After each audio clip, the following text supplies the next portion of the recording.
Le 13h, Julie Morel. Merci de nous rejoindre pour vous informer. À la une de l'actualité, ce 1er mai, des discours évidemment. Comment sortir de la crise, comment trancher le débat en cours sur les marges salariales. Chacun y va de sa proposition. Nos journalistes sont allés recueillir les réactions du côté du PS, du PTB, du MR, d'Écolo, mais aussi de la FGTB. On avait annoncé l'insurrection des terrasses pour ce 1er mai. Qu'en est-il? Nous verrons qu'à Middelkerk, le bourgmestre a trouvé une entourloupe pour que les cafés et restaurants puissent ouvrir.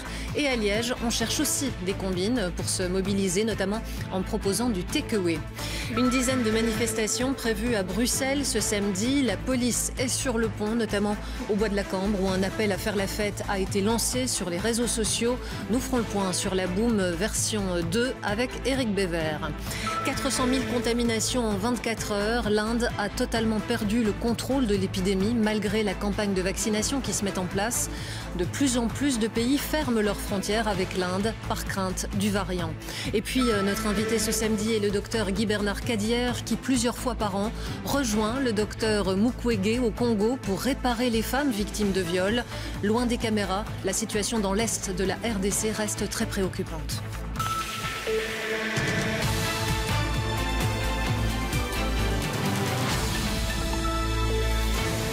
Bonjour à toutes, bonjour à tous et bonne fête à tous les travailleurs puisque nous sommes le 1er mai, une date traditionnellement associée aux grands rassemblements, aux discours politiques et syndicaux. Mais pour la deuxième année consécutive, il a fallu revoir la formule. Au Parti socialiste, on a réuni militants et mandataires de manière virtuelle. Alors bonjour Imad Messoudi.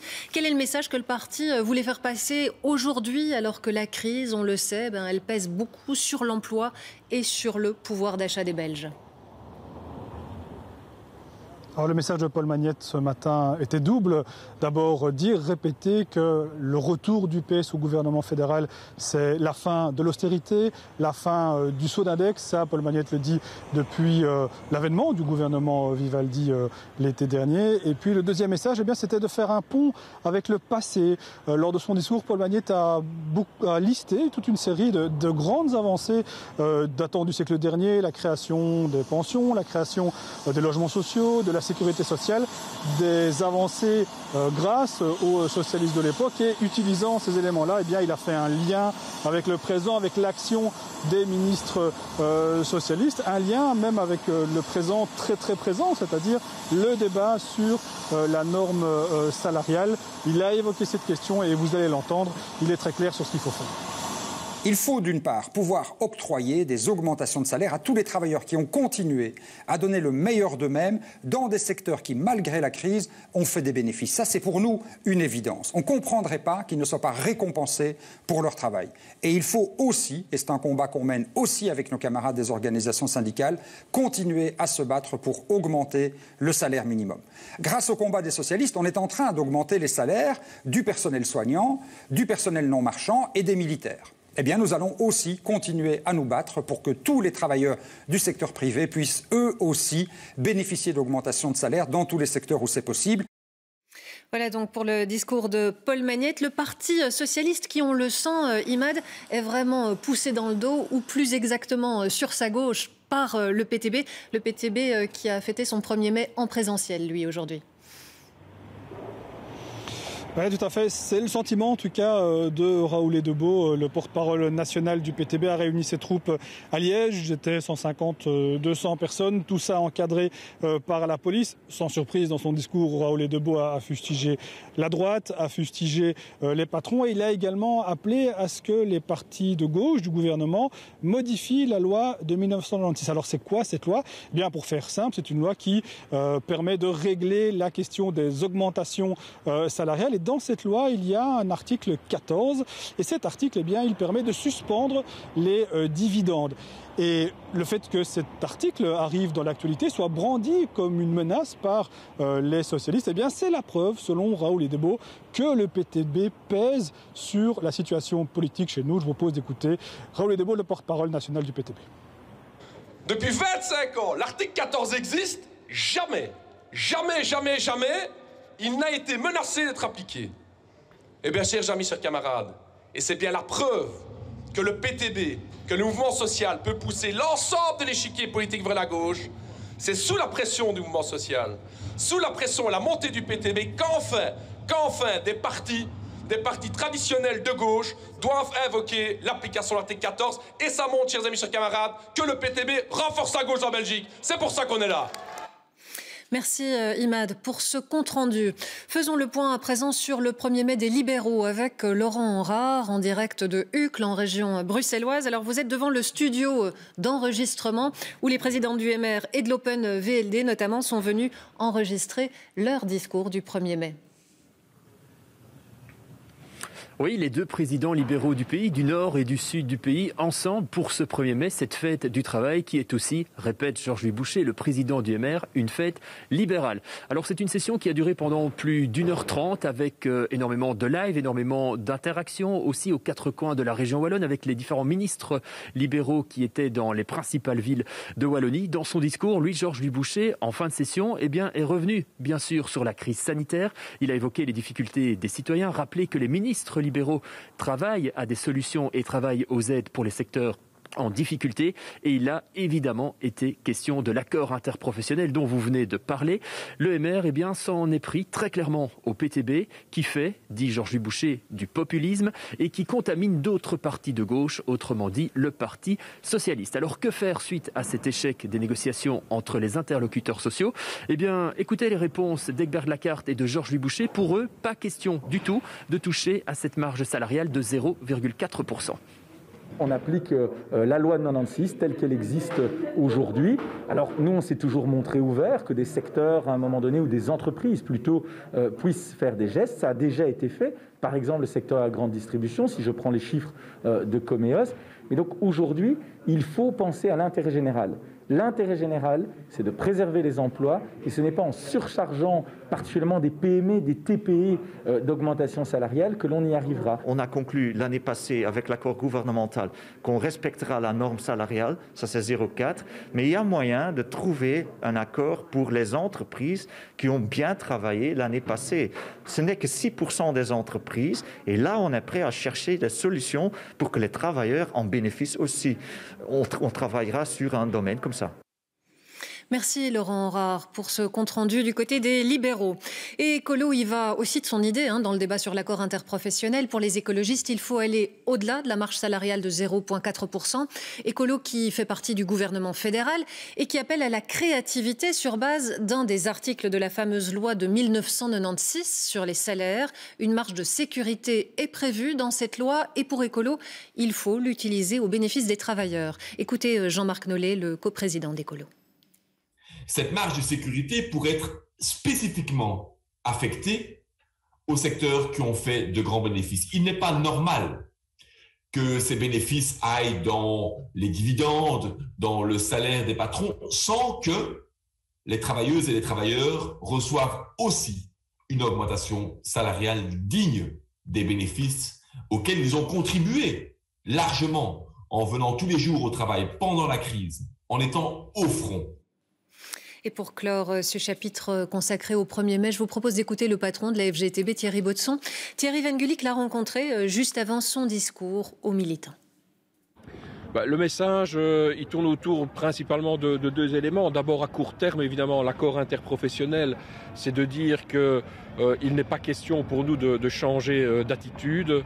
Nous n'accepterons pas que les salaires soient bloqués pendant 2 ans et encore moins que le salaire minimum soit encore bloqué pendant 2 ans. Et alors, de façon plus large, c'est, je pense, rappeler qu'en cette pandémie, ce qui nous permet de passer le cap un peu moins difficilement, c'est quand même la solidarité d'abord comme concept et puis qui se traduit par des outils comme la sécurité sociale, les services publics qui permettent plus ou moins de garder la tête hors de l'eau en ces moments compliqués. Voilà donc pour ce chapitre. L'insurrection des terrasses aura-t-elle lieu ce 1er mai ? Le collectif Wallonie Oreca l'avait suggéré avant d'y renoncer. Le collectif a estimé que c'était trop risqué financièrement puisque les frondeurs pouvaient perdre leur double droit passerelle. Ça n'a pas empêché, cela dit, quelques actions symboliques. À Liège, par exemple, certains ont trouvé la combine pour marquer le coup malgré tout. Jérôme Deneville, Paromita Huidar et Estelle Falzon. Les portes sont ouvertes, mais aucune table en terrasse. Ce restaurateur reste fidèle à sa parole, il ne défiera pas les mesures. Il n'empêchera pas non plus ses clients d'acheter à emporter et de manger en rue. Les gens vont pouvoir venir manger chez nous, mais prendre un menu à emporter avec une boisson, ce qui est totalement dans la légalité aujourd'hui. Et avec ces boissons, ces menus, ils vont aller où? Parce qu'il y a une petite ruse là derrière quand même. Il y a une petite ruse, oui. On espère en tout cas que le citoyen va soutenir notre action et que l'espace public deviendra un peu la terrasse géante, puisqu'on ne peut pas, nous, ouvrir nos terrasses et qu'on a décidé de ne pas le faire par respect pour les mesures en place. On espère que le citoyen va suivre cette action. Ouais. C'est la combine trouvée par ces restaurateurs pour accueillir leur clientèle ce 1er mai. L'objectif, protester contre la fermeture de l'Horeca et montrer encore et toujours la détresse du secteur. Dans ce café, les préparatifs se terminent. On attend les clients avec impatience. On veut travailler, absolument. Donc si le client ne peut pas s'installer, on va vers le client pour lui offrir un service et retrouver un peu de liberté.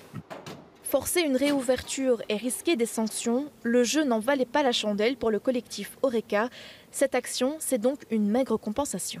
On a annulé nos clients qui avaient réservé pour le 1er mai, mais ils veulent tout de même venir nous soutenir. Donc ils nous ont demandé si on serait ouvert et ils vont venir nous soutenir. Maintenant, ce qui va se passer, je pense que c'est aussi un peu une surprise. La fronde attendue de l'Horeca n'aura donc pas lieu, mais ces restaurateurs liégeois préparent déjà leur terrasse pour le 8 mai, si le temps le permet.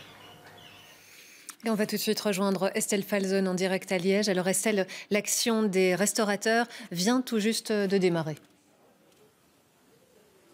Oui, et vous le voyez derrière moi, Julie, il y a déjà des clients qui font la file devant ce café. Le café situé rue de la Casquette, en plein centre-ville de Liège.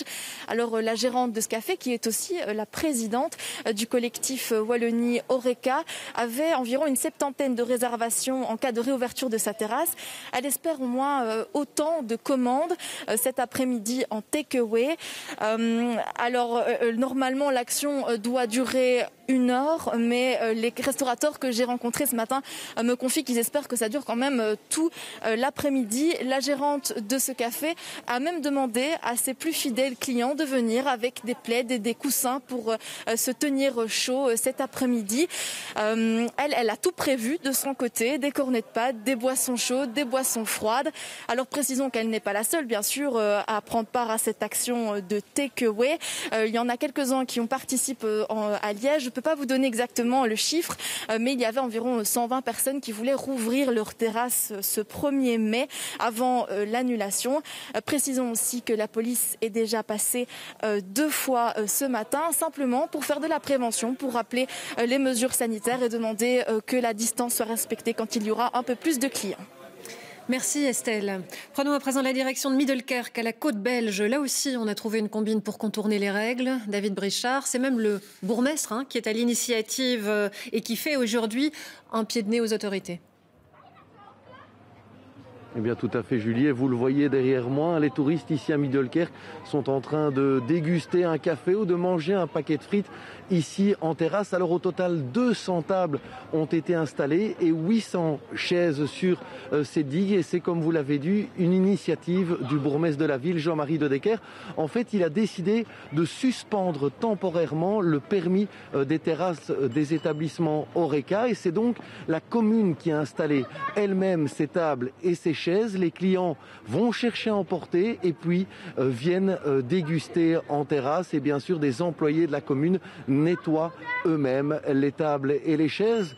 Une ouverture de terrasse 1 semaine avant l'autorisation du comité de concertation, eh bien cela fait bien sûr plaisir au secteur Horeca. Ici, je vous propose d'écouter 2 tenanciers d'établissement. Moi, je trouve que c'est une très bonne initiative, mais pour nous, il ne change pas beaucoup. On fait le take-away, pas d'alcool, mais c'est un début, oui, on est content. Et donc, vous nettoyez les tables ou pas? Non, c'est la commune. Il y a 3 équipes qui fait toute la journée, qui vient nettoyer. Les terrasses à l'extérieur, c'est une très bonne idée, parce que vous voyez bien, il y a beaucoup de monde et quand même pas trop. Mais pour les gens comme nous, qui n'ont pas de terrasse, c'est un peu mauvais. Heureusement, les clients qui sont venus déjà, ils ont demandé s'ils peuvent aller sur une autre terrasse. Et ils peuvent, c'est domaine public. Et alors tout le monde peut s'installer n'importe où, même avec son propre frigo box. Alors, mais c'est une bonne idée.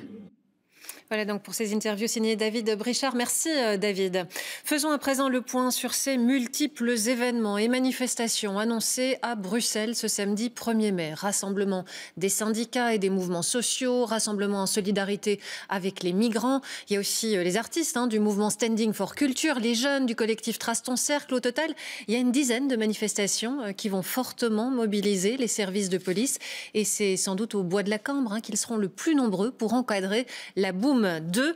Cet appel à faire la fête au Bois de la Cambre, où vous vous trouvez, Éric Béver? Est-ce qu'on a des indices pour savoir si cette fête aura bel et bien lieu ou si les appels du gouvernement à ne pas tomber dans ce piège, je cite Alexander De Croo hier, si ces appels ont porté leurs fruits? Bien, écoutez, pour l'instant, l'ambiance ici est celle d'un samedi tout à fait normal. Il y a des promeneurs, des familles, des sportifs, des cours de Zumba, comme chaque samedi. Mais dans la grande plaine qui est derrière moi, où se déroulent en général les grands rassemblements, vous le voyez, il n'y a quasi personne à l'heure qu'il est. Juste quelques groupes qui pique-niquent ou qui font la sieste. Nous avons aussi croisé quelques stewards chargés de faire respecter les gestes barrières, ou encore des jeunes qui placardent des affiches pour que les autres jeunes mettent les canettes dans les poubelles, bien gentiment. Je vous propose d'écouter quelques témoignages, à commencer par ces jeunes qui fêtent les 16 ans d'une d'entre elles. De base, on devait faire un anniversaire et puis on a appris qu'il y avait une boum et on s'est dit que ça pouvait être cool de participer. C'est l'après-midi, vous allez rester alors? Exactement. Bon, après, s'il y a trop de mouvement, je pense qu'on va partir parce que voilà, les distanciations, s'il y a trop de mouvement, trop de bruit, ça va nous déranger. Du coup, on va essayer de trouver un autre endroit. Écarter les uns aux autres, pas rester collés. S'il vous plaît. Si tu veux bien, merci beaucoup. Notre mission, c'est de faire porter le masque jusqu'au nez aux personnes, de faire respecter le groupe de 10 et qu'il ne soit pas supérieur, et de regarder que tout le monde puisse au moins s'amuser avec un bon jour de soleil comme aujourd'hui. Cet après-midi, évidemment, il risque d'y avoir du monde, ça risque d'être compliqué. Oui, ça risque d'être compliqué, mais nous, on est là pour essayer justement que ça n'arrive pas. Et si ça devrait arriver, il y a la police qui est là pour pouvoir intervenir en cas de besoin. Oui, à propos de police, elle est présente évidemment, mais discrètement, juste 3 ou 4 combis qui font le tour du parc, mais on sait qu'ils sont beaucoup plus nombreux. Un policier nous confiait qu'ils sont plusieurs centaines, près de 500 mobilisés aujourd'hui autour du parc, y compris les autopompes et la cavalerie. Ce qu'ils redoutent, c'est deux choses. D'abord, l'effet de groupe qui pourrait être provoqué par l'afflux massif de curieux et de fêtards venus juste pour le fun. Mais on craint aussi, et ça c'est la plus grande crainte des policiers, c'est que d'autres viennent avec des intentions plus revendicatrices, plus violentes, plus belliqueuses, pour en découdre avec les forces de l'ordre. Ça, on le saura cet après-midi. La ministre de l'Intérieur a en tout cas lancé un appel pour décourager tous ceux qui voudraient venir à la boum cet après-midi au Bois de la Cambre. Cet événement n'a pas été autorisé et donc je déconseille fortement d'y aller. C'est clair également que les organisateurs de la boum 2 n'ont rien à voir avec les organisateurs de la boum 1.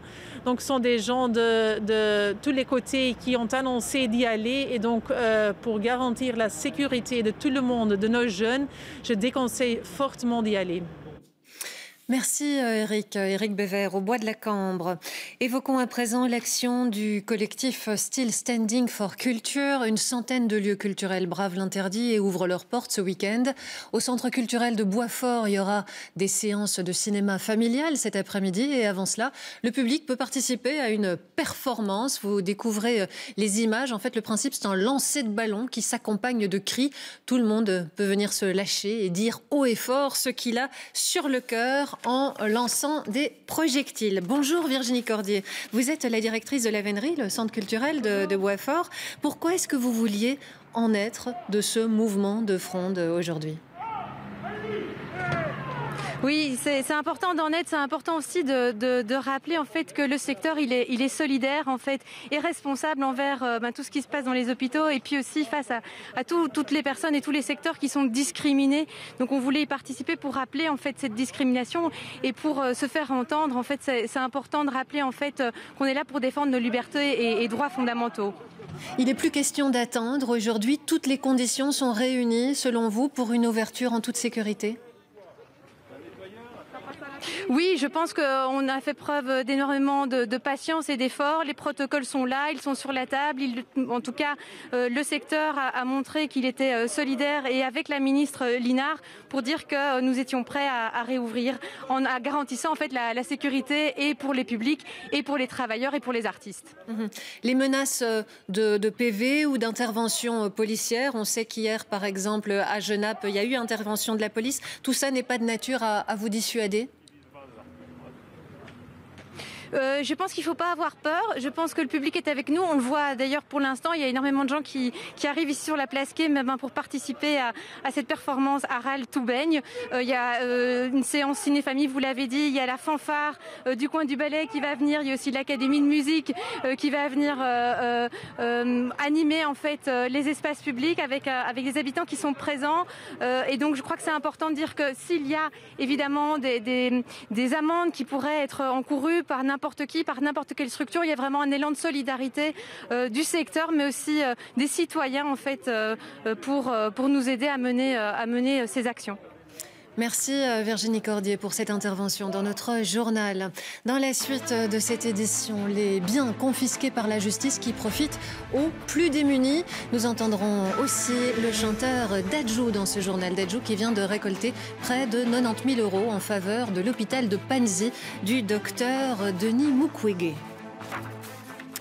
Mais d'abord, cap sur l'Inde qui vient d'enregistrer un nouveau record, 400 000 cas de Covid en seulement 24 heures. Des chiffres d'autant plus dramatiques qu'ils sont largement sous-évalués selon les experts. Malgré un programme massif de vaccination, la situation semble hors de contrôle. De plus en plus de pays limitent d'ailleurs les entrées sur leur territoire depuis l'Inde. Pascal Boustaminté et Thibaut Chuffard. Comme une image de la situation que traverse le pays, un incendie s'est déclaré vendredi soir dans cet hôpital de la province du Gujarat. Malgré les efforts des pompiers, le bilan est lourd. Nous avons perdu 14 patients et des soignants qui luttent contre le Covid sont aussi décédés. Nous prions pour eux.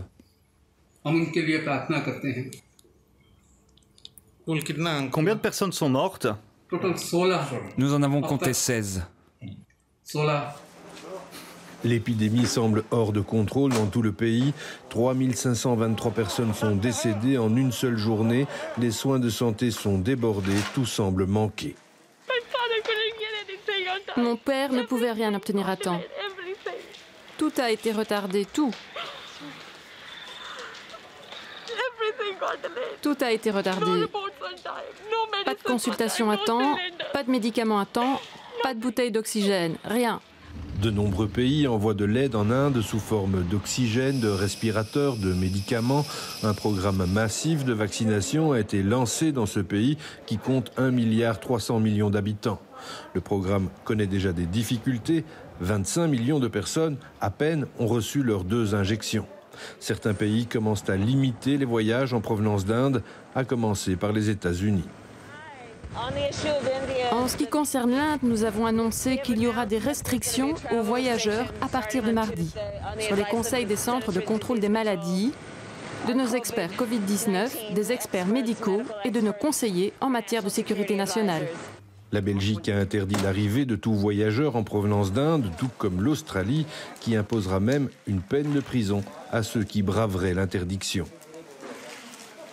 Évoquons à présent la situation dans l'est de la République démocratique du Congo, une région qui ne fait plus les gros titres de l'actualité et pourtant la situation sur place reste très préoccupante. Les combats entre groupes armés continuent de faire rage, chacun tentant de prendre le contrôle des richesses minérales de cette région. Et très souvent encore, le viol et les violences sexuelles sont utilisés comme armes de guerre, une épidémie dont on ne parle pas assez selon le docteur Denis Mukwege, prix Nobel de la paix. Bonjour Guy Bernard Cadière. Bonjour. Vous étiez à l'hôpital de Panzi avec le docteur Mukwege il y a quelques semaines et vous y retournez très bientôt. La situation sécuritaire autour de l'hôpital de Panzi, elle est très compliquée aujourd'hui.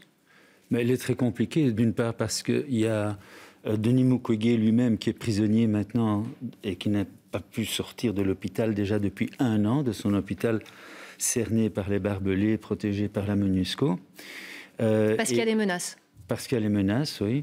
Et la situation, mais ça, tout le monde peut avoir accès à ces données-là, continue à s'empirer. Par exemple, quand on lit le dernier rapport des droits de l'homme des Nations Unies, de l'ONU, eh bien, on voit que le mois passé, par exemple, il y a eu 234 civils qui ont été exécutés, dont 49 femmes et 13 enfants. Alors ça, moi, je ne le vois pas directement. Moi, je vois en fait les séquelles de ces femmes violées avec extrême violence, où l'appareil génital est détruit. Aujourd'hui, il faut dire qu'il y a encore une dizaine de femmes chaque jour qui arrivent à l'hôpital de Panzi, des femmes qui doivent être réparées. Oui, c'est-à-dire qu'on accueille effectivement 10 femmes victimes d'un viol avec extrême violence par jour, en moyenne. Qu'est-ce que vous faites, vous, en tant que chirurgien, aux côtés de Denis Mukwege? Vous avez coutume de dire que vous opérez à 4 mains. Ça consiste en quoi exactement? Eh bien, Denis Mukwege est entre les jambes. C'est un chirurgien gynécologiste qui est évidemment une expérience malheureusement extraordinaire. Il a soigné plus de 40 000 femmes comme cela. Lui se trouve entre les jambes de la patiente et moi je me trouve à la droite de la patiente et j'aborde le périnée, si vous voulez, par le haut.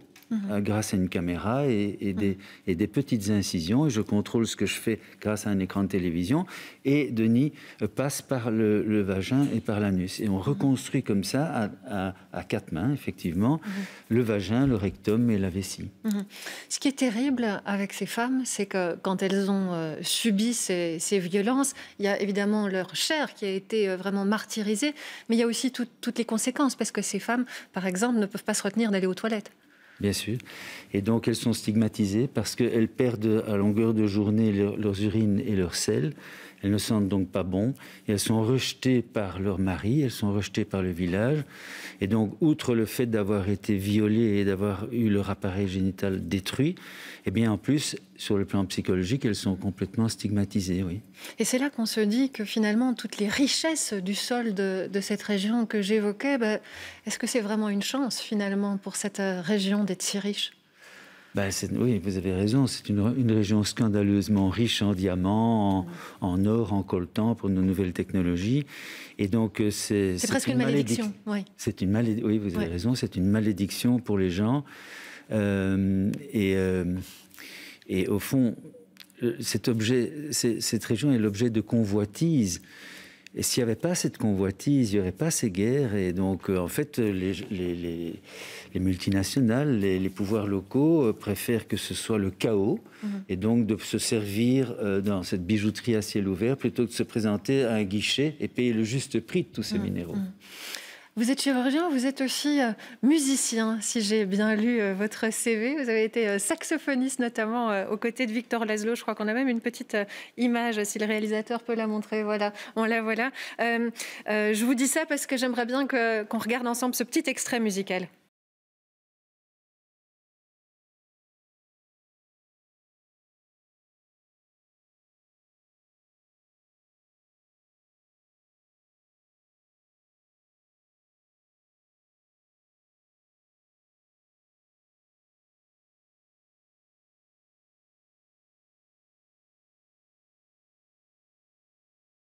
De Dadju, qu'on voit là. Donc ici, c'est Dadju, le frère de Gims. Et c'est aussi, en effet, le cas de Damso ici, en Belgique. Dadju qui vient de récolter près de 90 000 euros pour l'hôpital de Panzi. Je lui ai demandé ce qu'il avait touché dans cette cause et ce qu'il avait amené à se mobiliser. On écoute Dadju. Ce qui m'a touché, déjà, premièrement, c'est vraiment l'engagement du docteur. C'est vraiment ça qui m'a touché qui a déclenché quelque chose chez moi. J'ai toujours eu cette envie d'avoir une association ou d'aider une association, de pouvoir aider mon prochain. J'ai toujours eu cette envie-là.